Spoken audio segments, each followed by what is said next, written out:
Raj TV நேயர்கள் அனைவருக்கும் வணக்கம் அண்ட் வெல்கம் டு நடிகையர் திலகம் சாவித்ரி.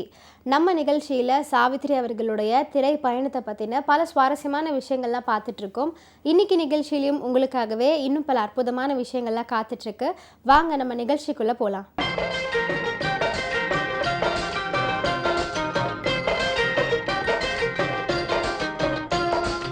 தமிழ் சினிமாவில் சில படங்கள், சில பாடல்கள் குறிப்பிட்ட நாளை குறிக்கும் அல்லது போற்றும் அடையாளமாக இருக்கும்.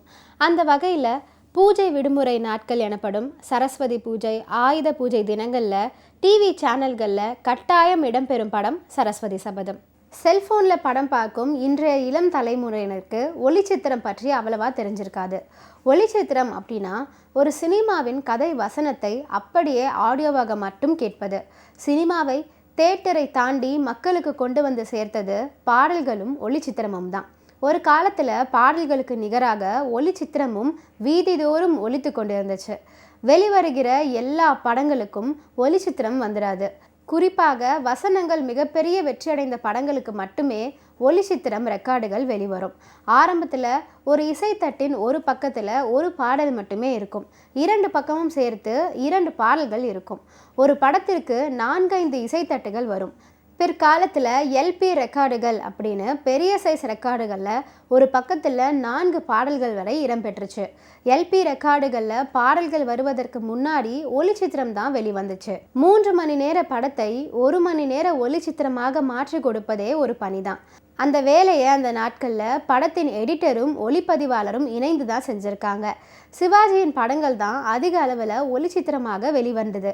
காரணம் என்ன அப்படின்னு பார்த்தீங்கன்னா, அவரின் படங்களில் தான் வசனங்களுக்கு பெரிதும் முக்கியத்துவம் இருந்துச்சு. அதுவுமின்றி சிவாஜியின் சிம்ம குரலை கேட்பதென்றாலே தமிழக மக்களுக்கு அவ்வளவு ஆர்வம் இருக்கும் அப்படின்னே சொல்லலாம்.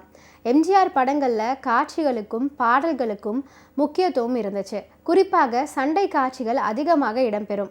அதனால் எம்ஜிஆர் படங்களை ஒளிச்சித்திரமாக மாற்றுவது அப்படிங்கிறது ரொம்ப கடினம். அவற்றை திரையில் பார்த்து தான் ரசிக்க முடியும். ஒளிச்சித்திரத்தில் சாதனை படைத்த திரைப்படம் அப்படின்னா திருவிளையாடல் திரைப்படம் தான். அதுக்கு அடுத்த இடம் சரஸ்வதி சபதம் திரைப்படத்துக்கு கிடைச்சிது. கோயில் திருவிழாக்களில் இந்த 2 படங்களின் ஒளிச்சித்திரத்தையும் ஒளிபரப்புவது ஒரு பக்தி இயக்கமாகவே நடத்தியிருக்காங்க. இந்த சரஸ்வதி சபதம் திரைப்படத்துக்கு பின்னணியில் பல சுவாரஸ்யமான செய்திகள்லாம் இருக்குது. அதில் ஒன்று என்ன அப்படின்னு பார்த்தீங்கன்னா, புதுமை பித்தன் எழுதிய கதையை தழுவிதான் இந்த படத்தை ஏபி நாகராஜன் இயக்கியிருக்காரு அப்படின்னு அன்றைய காலத்தில் நிறைய பத்திரிகைகள்லாம் சொல்லியிருந்தாங்க. அதற்கேற்ப படத்தில் கதை என்று யாருடைய பெயருமே இடம்பெறாது. திரைக்கதை, வசனம், இயக்கம் என ஏபி நாகராஜனுடைய பெயர் இருக்கும். ஆனால் கதை என்று யாருடைய பெயருமே மென்ஷன் பண்ணலை. சரஸ்வதி சபதம் திரைப்படத்தில் அமைந்த இன்னொரு ஃபென்டாஸ்டிக்கான பாடல் தான் தெய்வம் இருப்பது எங்கே அப்படின்னு தொடங்கக்கூடிய பாடல். டி.எம். சௌந்தரராஜனுடைய அற்புதமான குரலில் இந்த பாடல் காட்சியில் சிவாஜி கணேசன் ரொம்ப சூப்பராகவே நடிச்சிருப்பார். திருவிளையாடல் திரைப்படத்துடைய வசனத்தை ரெக்கார்டு தேயிற அளவுக்கு தமிழகத்தில் ஓட்டி கொண்டிருந்த போது சரஸ்வதி சபதம் வெளியாகி திருவிளையாடலின் இடத்தை பிடிச்சிடுச்சு. அதன் பிறகு கல்யாணம், காது குத்து என்று எந்த நிகழ்விலும் சரஸ்வதி சபதம் கதை வசனத்தை ஒளிபரப்புவது ஒரு சடங்காகவே மாறிடுச்சு. தமிழ்நாட்டில் பலருக்கும் இந்த திரைப்படத்துடைய வசனங்கள் எல்லாம் மனப்பாடமே ஆயிடுச்சு அப்படின்னு சொல்லலாம். பல இடங்களில் நடிகர் திலகம் சிவாஜி கணேசன் அவர்களை பற்றி நடிகர் திலகம் சாவித்ரி புகழ்ந்து பேசியிருக்காங்க. நடிகர் திலகம் என்று போற்றப்படும் சிவாஜி கணேசனின் நடிப்பு திறமையை குறித்து நாம் தனியாக கூற வேண்டிய அவசியமே இல்லை. நடிப்புக்கென்றே ஒரு பல்கலைக்கழகமாக திகழ்ந்தவர் சிவாஜி கணேசன் என்பதை சினிமா ரசிகர்கள் பலரும் அறிவார்கள். ஆனால் சிவாஜி கணேசன் யானைகளின் பாஷையை அறிந்தவர் என்ற செய்தியை பலரும் அறிஞ்சிருக்க மாட்டாங்க. சிவாஜி கணேசன் கேரளாவில் இருந்தபோது யானைகளின் மொழியை கற்றுக்கொண்டாராம்.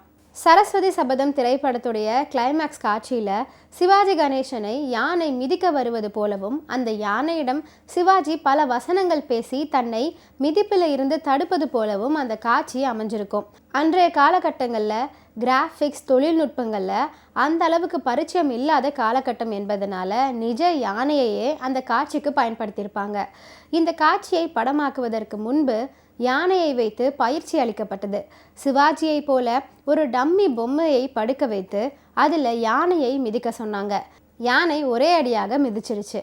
இந்த யானையை பயிற்சிவிக்க முடியாது என்று எண்ணிய இயக்குனர் ஏபி நாகராஜன், நாம் டம்மியை வைத்தே எடுத்து விடுவோம், நீங்கள் இந்த காட்சியில் நடிக்க வேண்டாம் அப்படின்னு சொல்லிட்டாராம்.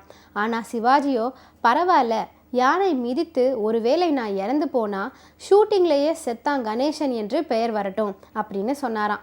அதன் பிறகு அந்த காட்சி படமாக்கப்பட்ட போது நிஜமாகவே அந்த யானை மிதிக்க வந்தபோது யானையிடம் யானை பாஷை பேசியே அதை இயக்கினாராம். அந்த யானையும் சரியாக மிதிக்க போன காலை அப்படியே நிறுத்திவிட்டுச்சாம். இப்படி இந்த சரஸ்வதி சபதம் திரைப்படத்துக்கு பின்னணியில் பல சுவாரஸ்யமான செய்திகளை சாவித்ரி அவர்கள் பதிவு பண்ணியிருக்காங்க. இன்னைக்கு நடிகர் திலகம் சாவித்ரி நிகழ்ச்சியில் பல சுவாரஸ்யமான விஷயங்கள்லாம் நான் சொன்னேன். இதெல்லாம் கேட்டு ரசிச்சிருப்பீங்கன்னு நினைக்கிறேன். இந்த நிகழ்ச்சியை தொடர்ந்து பாருங்கள். நன்றி, வணக்கம்.